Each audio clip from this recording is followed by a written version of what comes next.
Police चौकी में शक के अंदेशे में आदिवासी युवक को बेरहमी से पीटा व जबरदस्ती पिलाया गया मानव मूत्र पेशाब। साथियों पर शाम दिनांक 27 अप्रैल 20 को विधायक अर्जुन सिंह काकोडिया जी को कटंगी विधानसभा का अंतिम और विधानसभा बरघाट कुरई पिपरवानी से लगे हुए गांव अंबाझरी से फोन आया कि 3 आदिवासी समाज के युवाओं को मेह के पार पुलिस चौकी के प्रभारी द्वारा बेरहमी से मारा गया व उसे मानव मूत्र पेशाब पिलाया गया। ऐसी जानकारी लगने पर अर्जुन सिंह काकोडिया विधायक जी स्वयं कल कटंगी विधानसभा के ग्राम अंबाझरी पहुंचे पूर्ण सच्चाई व वास्तविक स्थिति जानने की आखिर सच क्या है। जब माननीय विधायक जी ग्राम पहुंचे तो तीनों आदिवासी समाज के युवाओं के साथ उन्होंने पूरी घटनाक्रम जानने की कोशिश की। उसमें यह जानकारी लगी कि ये तीनों अपने अपने खेतों में काम कर रहे थे।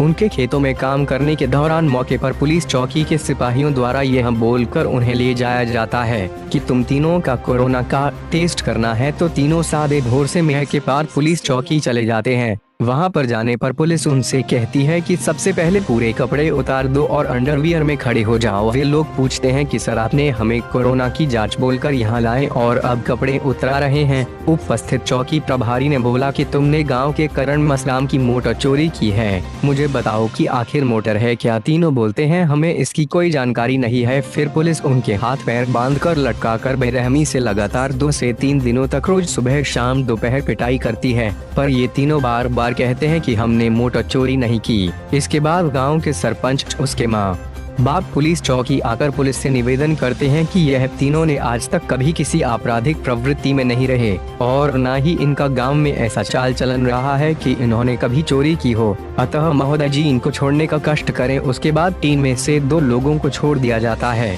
पर उनमें से एक शिवा भलावी को पुलिस नहीं छोड़ती। लगातार पुलिस मारती है और कहती है तू स्वीकार कर कि मोटर तूने ही चोर है। उसके नहीं स्वीकार करने पर पुलिस उसके सामने ही एक बोतल में पेशाब करके उसके मुंह में जबरदस्ती डालकर पेशाब पिलाती है। जब उसके माँ बाप उस अधिकारी से विनती करते हैं कि मेरे बच्चे को छोड़ दो और इसने तो ऐसी गलती किया नहीं है, पर फिर भी अगर आप चाहते हो तो हम उस मोटर का पैसा भर देंगे, पर इसे छोड़ दो। मेह के पार पुलिस चौकी प्रभारी अनिल यादव कहता है मैं तो उसको छोड़ने वाला नहीं हूँ और मैं इसे मार डालूंगा, तुम दोनों जाओ और दूसरा बच्चा पैदा कर लेना, पर इसको नहीं छोड़ूंगा। इस तरीके का सलूक पुलिस द्वारा इन तीनों आदिवासियों के साथ किया जाता है। उसके बाद विधायक जी द्वारा गाँव में तकरीबन बहुत से बुजुर्ग जो समझदार है और गाँव के जनप्रतिनिधि और युवाओं से पूछते हैं कि क्या यह तीनों सही में इस तरीके की गतिविधि में पहले से भी लिप्त रहे, क्या इनका गांव में रवैया व्यवहार चाल चलन इसी प्रकार का रहा है कि ये चोरी चकारी पहले भी कभी किया है।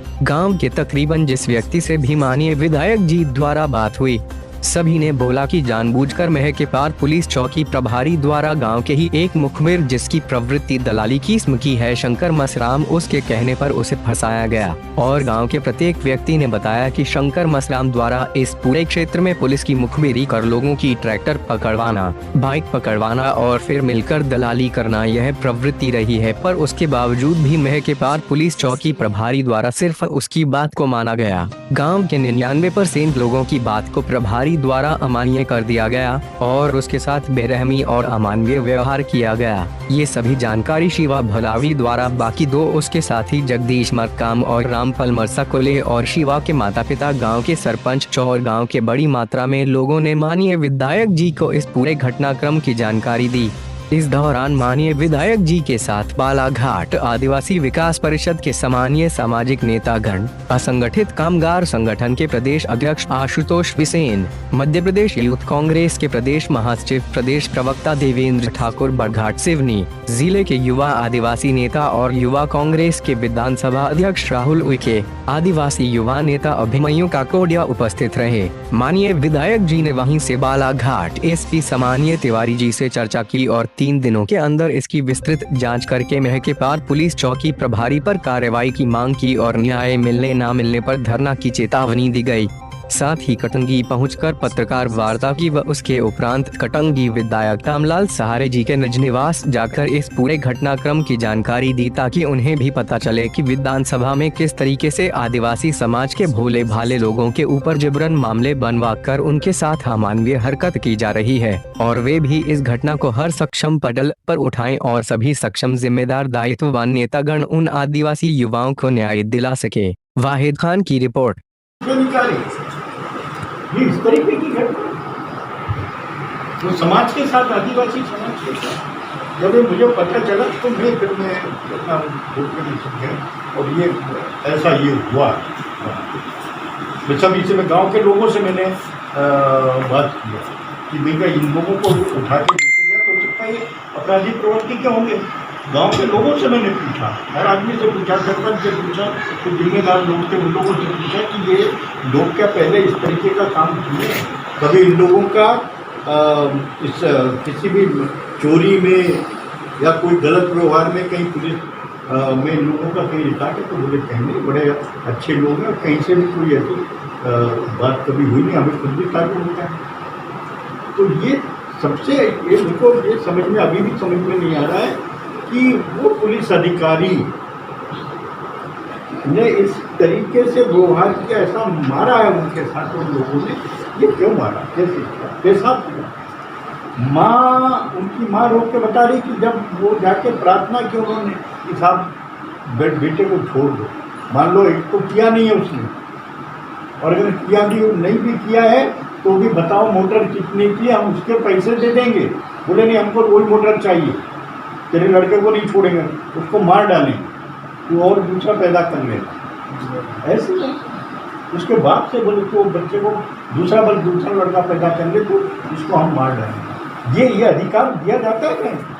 ये किसने कौन से संविधान में किसने अधिकार दिया? इस तरीके से मोटर की चोरी, इतनी दादागिरी, ये ऐसे कोई शब्द नहीं है इसके बारे में कहने में कि कैसा होगा। मेरी बात हुई है एसपी साहब को, मैंने बताया, तो एसपी साहब कह रहे हैं साहब तो घटना हुई है। मैंने कहा चलो घटना हुई होगी, चोरी किया होगा, लेकिन ऐसे मारेंगे, इस बुरी तरीके से मारोगे, नंगा करके मारोगे, लटका के मारोगे, पेशाब पिलाओगे। उनका इसकी जांच करो पूरी, और जो भी है उसको उनका तुरंत उसको अलग करो वहाँ से। बोले इसकी इंक्वायरी चल रही, बोला इनकी इंक्वायरी चलते रहती है, लेकिन एक गरीब को उठा के नंगा करके मारते रहते हैं। ये है क्या?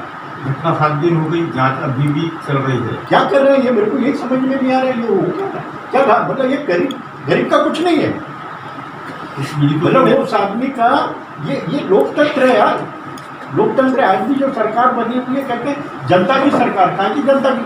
जो सरकार बनाता है, जो अपने वोट पे उसको जीते जाते उससे मारा जाता। सर, इस जिले में अगर इसको न्याय नहीं मिलेगा तो आप इसको ऊपर कहाँ तक आवाज़ उठाएंगे? नहीं, मेरी तो आज अभी मैं माननीय कमलनाथ जी को मैं भी पूरी रिपोर्टिंग करूँगा। अभी मैं ऐसे जा रहा हूँ, पूरी रिपोर्टिंग माननीय कमलनाथ जी को करूँगा।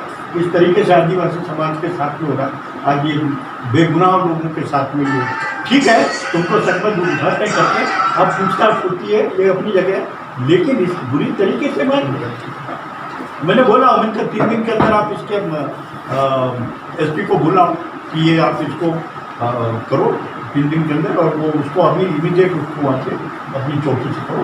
आक्रोश है, आज आक्रोश है, आज कुछ नहीं कर सकता।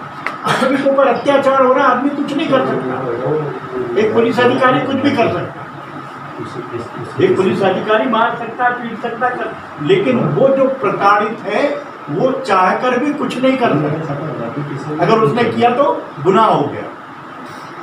पुलिस अधिकारी के ऊपर आपने हाथ मारा, आपने बदतमीजी की, सरकारी काम में आपने विघ्न पहुंचाया, लेकिन एक सरकारी अधिकारी जाके किसी के घर में घुस के कुछ भी कर सकता है। ये अधिकार ऐसा है क्या? तो हो क्या? तो ये बड़ी दुखद घटना है उस समाज के साथ में। वो हर आदमी के, हर नेताओं के और हर आदमी की जबान से जब भी बात आती है आदिवासी समाज, भोला बात, और ये हकीकत भी, ये इस तरीके की घटना है। ऐसा आपने कभी बता दो कहीं कि साहब कोई गुंडा, कोई मवाली, कोई लूटपाट, कोई भ्रष्टाचारी इस तरीके से किसी आदिवासी समाज का बता दो मेरे को कि यार साहब क्षेत्र में ये गुंडागर्दी करते हैं, ये लूट खसोट करते हैं, ये साहब वो रेप चोरी करते हैं, और ये बताइए ना मेरे को कहीं कोई हो तो। कोई आपको नहीं मिलेगा गरीब किसी का, कोई महल बता दो किसी आदिवासी समाज का, भूसी झोपड़ी में रहते हैं, सूखी रोटी मेहनत मजदूरी करते, उनके साथ में ये बदतमीजी। आपको जो दुख पहुंचा है, ऐसा लगता है क्या कि बालाघाट जिले में जो जनप्रतिनिधि